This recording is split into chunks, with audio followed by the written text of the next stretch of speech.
This was not exactly comforting. The momentary vision and faith that had come to Meg dwindled.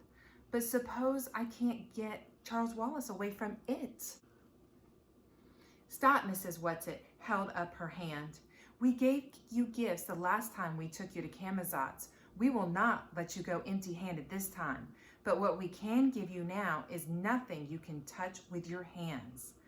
I give you my love, Meg. Never forget that. My love always. Mrs. Who's eye, shining behind spectacles, beamed at Meg. Meg felt in her blazer pocket and handed back the spectacles she had used on Camazotz. Your father is right. Mrs. Who took the spectacles and hid them somewhere in the folds of her robe. The virtue is gone from them, and what I have to give you this time you must try to understand, not word by word, but in a flash, as I understand the Tesseract. Listen, Meg, listen well. The foolishness of God is wiser than men, and the weakness of God is stronger than men. For ye see your calling, brethren, how that not many wise men after the flesh, not many mighty, not many noble, are called.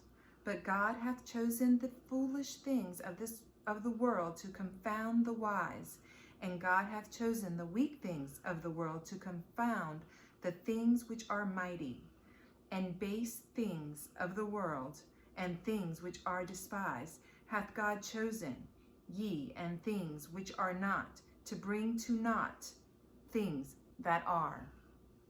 She paused, and then she said, May the right prevail. Her spectacles seemed to flicker. Behind her, through her, one of the columns became visible.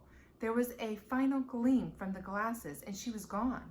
Meg looked nervously to where Mrs. Whatsit had been standing before Mrs. Who spoke, but Mrs. Whatsit was no longer there. No, Mr. Murray cried and stepped toward Meg. Mrs. Witch's voice came through her shimmer. I cannot hold your hand, child.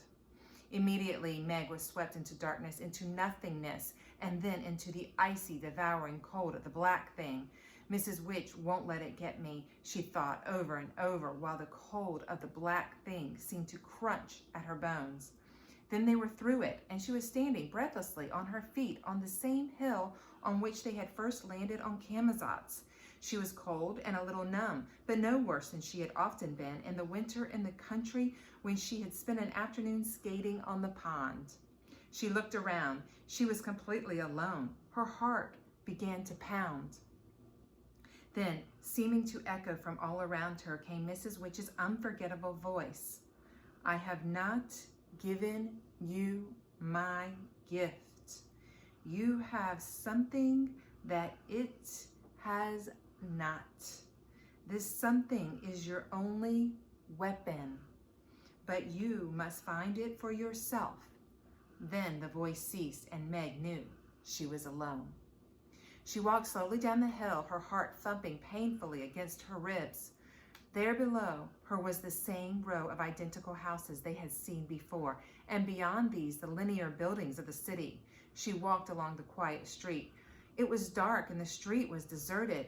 No children playing ball or skipping rope, no mother figures at the door, no father figures returning from work. In the same window of each house was a light, and as Meg walked down the street, all the lights were extinguished simultaneously. Was it because of her presence? Or was it simply that it was time for lights out? She felt numb, beyond rage or disappointment or even fear. She put one foot ahead of the other with precise regularity, not allowing her pace to lag. She was not thinking. She was not planning. She was simply walking slowly but steadily toward the city and the domed building where it lay. Now she approached the outlying buildings of the city, and each of them was a vertical line of light, but it was a dim, eerie light, not the warm light of stairways in the cities at home. And there were no isolated, brightly lit windows where someone was working late or an office was being cleaned. Out of each building came one man, perhaps a watchman, and each man started walking the width of the building. They appeared not to see her. At any rate, they paid no attention to her whatsoever. and she went on past them. What have I got that it hasn't got? She thought suddenly. What have I possibly got? Now she was walking by the tallest of the business buildings. More dim vertical lines of light. The walls glowed slightly to give a faint illumination to the streets.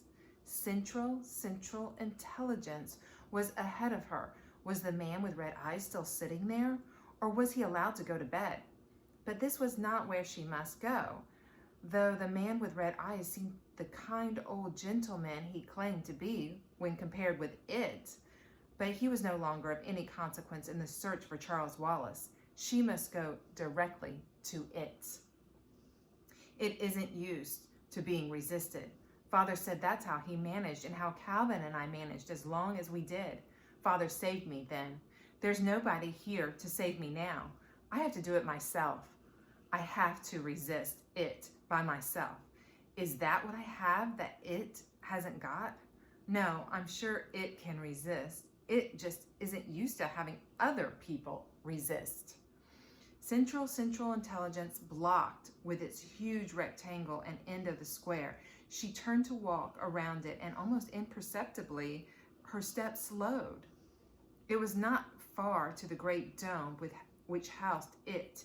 I'm going to Charles Wallace. That's what's important. That's what I have to think of. I wish I could feel numb again the way I did at first. Suppose it has him somewhere else. Suppose he isn't there. I have to go there first anyhow. That's the only way I can find out. Her steps got slower and slower as she passed the great bronze doors, the huge slabs of Central Intelligence Building, as she finally saw ahead of her the strange, light pulsing dome of it.